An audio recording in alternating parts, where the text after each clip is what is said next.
Welcome to The Explainer. Today, we're diving into something pretty cool. A model for human and AI collaboration that honestly goes way beyond just having it spit out content. We're talking about a real, repeatable operating system for a creative partnership. It's a whole different way of thinking. All right, let's get right into it. In the creative world, the whole conversation has kind of shifted, right? We're not really asking if AI can create stuff anymore. We've seen it. We know it can. The real question, the one everyone's wrestling with, is how do we actually bring it into our day-to-day workflows in a way that's responsible, structured, and actually effective? And this quote, man, it just hits the nail on the head. There is this massive gap between a flashy AI demo that looks cool on social media and a tool you can actually rely on in a professional setting. So the whole basis for this explainer is this project, an album of all things, called Post-Prompt the Partnership Protocol. And it was literally created to bridge that exact gap. This isn't just theory, it's a live working model of how to do it. Okay, so what makes this any different from just a cool, one-off experiment? Why is it a repeatable framework? Well, it's because it was designed from the get-go to be an operating system. Think of it like that. A structured way of working together that pretty much anyone could pick up and use. So here's the absolute core of it. The partnership protocol, it treats the whole creative process as a structure, not a spectacle. The goal isn't just to make something that's, good enough to ship. It's to produce work that's ready for professional deployment and has real emotional depth. And that right there, that's how you turn AI from just a content generator into a genuine collaborator. And this is where you can really see the system in action.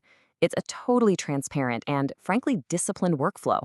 You start with framing the concept. Then you go through these cycles of iteration. You have human review and reduction. And get this, there's even a built-in ethical checkpoint. I mean, this is what separates it from just, chucking prompts at a machine and hoping for the best. It's a mature, thoughtful process. And holding this whole structure together is a really powerful philosophy. The idea is to use AI for texture, not spectacle. I love that phrase. It's about valuing careful, steady iteration over just chasing something new and shiny. And this other idea, refusing default brilliance, it's brilliant. It basically means you don't just take the first amazing thing the AI spits out. You push it. And maybe the most important part? The human partner always keeps the final say on the aesthetics. Okay, so how does all this actually work in practice? Well, the project does something really clever. It frames the whole partnership as a journey, like a story, with a clear beginning, middle, and end. And that makes the whole process so much easier to understand. Yeah, the album itself is basically the case study. The music is literally telling the story of this collaboration. It maps out all the emotional, the psychological stages of a person and an AI figuring out how to work together, moving from that first awkward handshake to a stable, functioning partnership. And this whole arc of collaboration, it unfolds across 5 really distinct stages. First, there's curiosity. Then you hit friction, which is inevitable. After that, you get to calibration, then integration, and finally, stability. But here's the really clever part. Each one of these stages corresponds to a track on the album. The whole project is structured as a learning process you can actually listen to.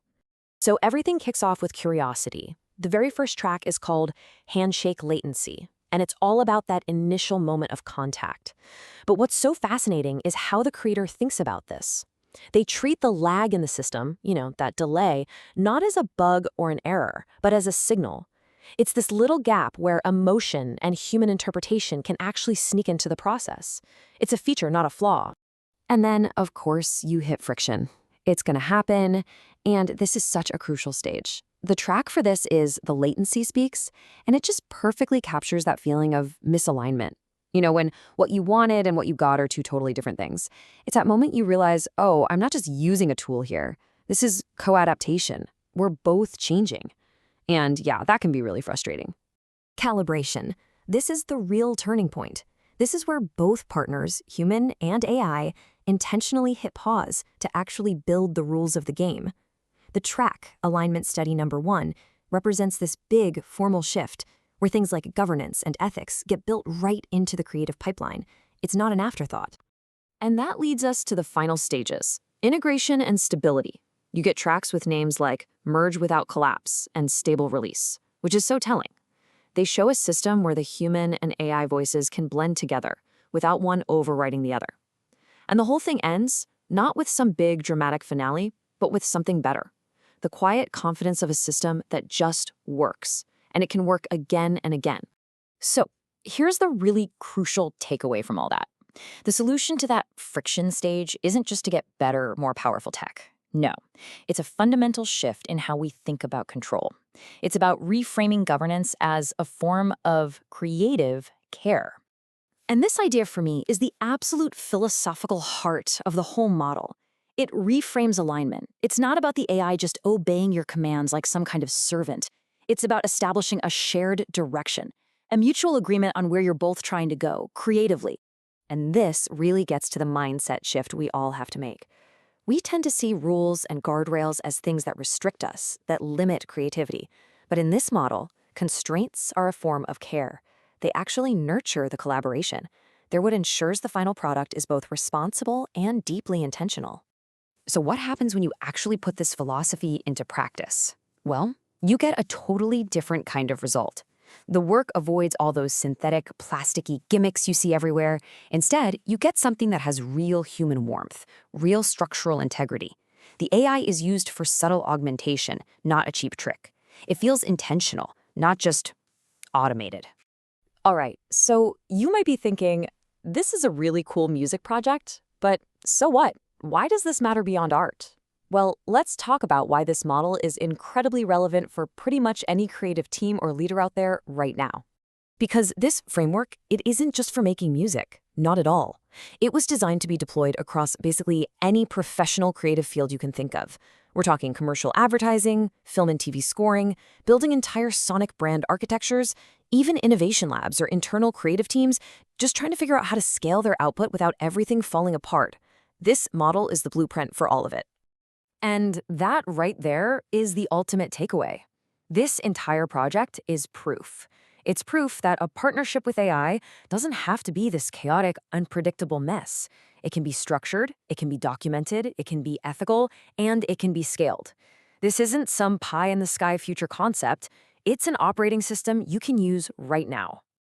So that leaves us with one last and I think pretty provocative thought to chew on. If governance really is a form of care, well, that changes everything, doesn't it? The question isn't just, what can this cool new tool do for me anymore? The real question becomes, how do we consciously and intentionally design the relationship we want to have with these incredibly powerful creative systems?